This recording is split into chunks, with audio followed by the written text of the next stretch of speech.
Choose Your Own Adventure, Young Readers Series, Number 1, The Circus, by Edward Packard, November 1981. Reckless read-through. Welcome to the first of many read-throughs we'll be doing on this amazing set of vintage books from the 80s, starting with number 1 of the Young Readers series. We're going to be going through these with you one by one, doing a reckless read-through and a responsible read-through. So everyone stay tuned and we will get these out to you in succession. So we're going to kick this off by having a little bit of fun and reading these books in the most stupidest way possible so that we may end the story as fast as we possibly can.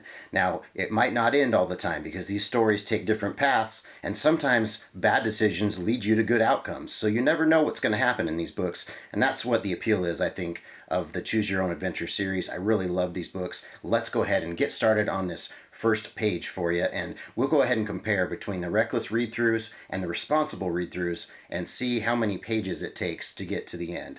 Starting with page 1. It's summertime, and the circus is in town.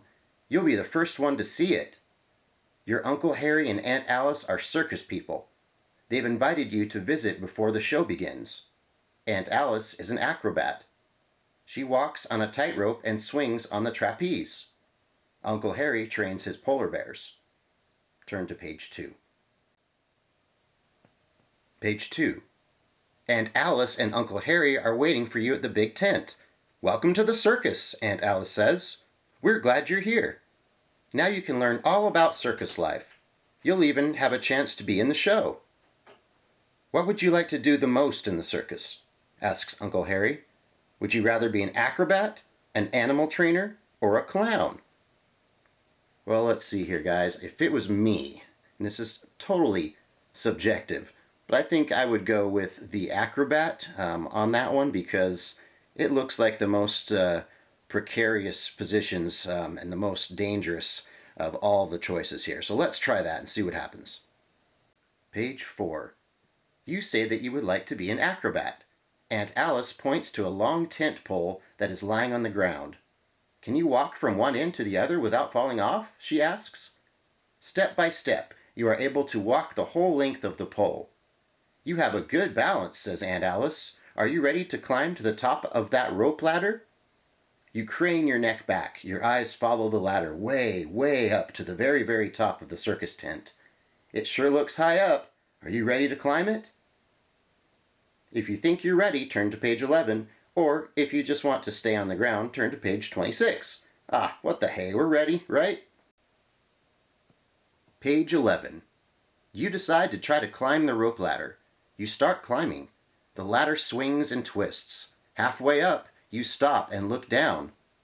Don't think about how high you are, Aunt Alice calls. Just think about what you're doing. You keep climbing to the very top of the ladder. You look down again. 2 men are rigging a big net beneath you. You're safe now, Aunt Alice calls. You can jump all the way down into the net, or you can climb back down the ladder. Of course, the 2 choices here are if you decide to jump, turn to page 25, and if you climb down the rope ladder, turn to page 12. You know, I think I've seen Lethal Weapon 1 enough to know that, Mel Gibson was really keen on what we should do here, and that is jump. So let's do it. Let's jump. Page 25. You leap off the high platform and fall toward the net, faster and faster. You hit the net so hard it takes your breath away. You bounce high into the air, land again, roll to the edge of the net, and hop to the ground. The workmen cheer. No doubt about it, says Aunt Alice. Pretty soon, you'll be able to walk on a tightrope and swing on the trapeze. Would you really like to learn to be an acrobat? Of course, our choices here are if you say that you want to be an acrobat, you'll turn to page 34, and if you'd rather be a clown, you're going to turn to page 8. So, yeah, caution to the wind. You don't only live once, right? Let's be an acrobat. Page 34. I'd like to learn to be an acrobat more than anything, you tell Aunt Alice. That's great, she says, but it will take lots of practice. Why don't you stay with us for a while? You call home. Good news! You can stay with Aunt Alice and Uncle Harry for most of the summer.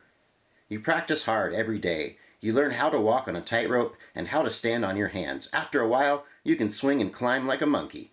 Go on to page 35.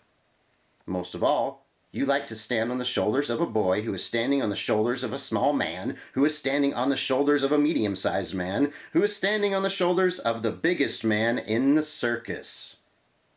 So this is the end of the story, guys, with the reckless choices. And actually, the reckless choices got us somewhere good this time. Looks like we're a circus star. Looks like we've trained and we've become an expert at our field. So there you go, the first installment of my Choose Your Own Adventure reading series. If you liked this, please subscribe, and we'll go ahead and do some more for you. In fact, we're going to do the whole series. Let's just do that. This series goes to 53 books, so that's quite a few. If you loved this as a kid, please stay tuned, and thanks again for watching.